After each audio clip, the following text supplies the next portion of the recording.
চলে এসেছি একটা নতুন ভিডিও নিয়ে। হ্যাঁ, এই গাছটা হয়তো অনেকের বাড়িতে আছে, অনেকে জানো আর অনেকে বা জানো না। যারা জানো না আজকে কিন্তু জেনে নিতেই পারো আমার কাছে। বলো তো এটা কি পাতা? এটা হচ্ছে নিম গাছের পাতা। এই পাতার কিন্তু উপকারিতা শেষ নেই। এই পাতা কিন্তু বিভিন্ন মেডিসিন, বিভিন্ন কাজে ব্যবহার করা হয়ে থাকে। তো আজকে আমার স্কিনের একটু প্রবলেম দেখা দিয়েছে, তো আমি ভেবেছি নিম পাতা জুস করে খাবো। তো আমি পাতাগুলো ভালো করে বেছে নিয়ে ধুয়ে নেব। ধুয়ে নিয়ে কিন্তু এটাকে আমি একটা মিক্সির মধ্যে দিয়ে দেবো, দিয়ে ওটাকে জুস করে নেব।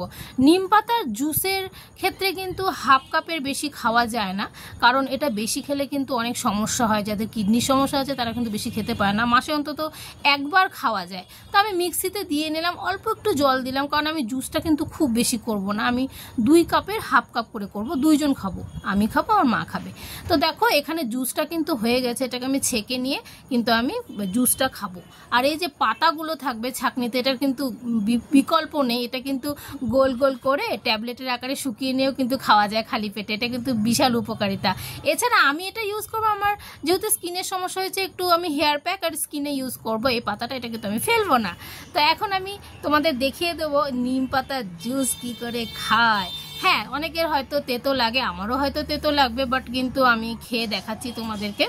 আর এটা খেলে সামান্য পরিমাণ কিছুক্ষণ একটু তেতো অনুভব হয়, কিন্তু পরবর্তীতে কিন্তু এটা সব ঠিকঠাক হয়ে যায়। তো আমি এখন নিম পাতার জুস খেয়ে দেখাবো তোমাদেরকে। অনেকেই হয়তো খেতে পারো না, কিন্তু খাওয়াটা খুব ভালো, তোমরা কিন্তু ট্রাই করতেই পারো। বিভিন্ন স্কিনের প্রবলেম, বিভিন্ন সমস্যার সমাধান কিন্তু এই নিম পাতার জুস।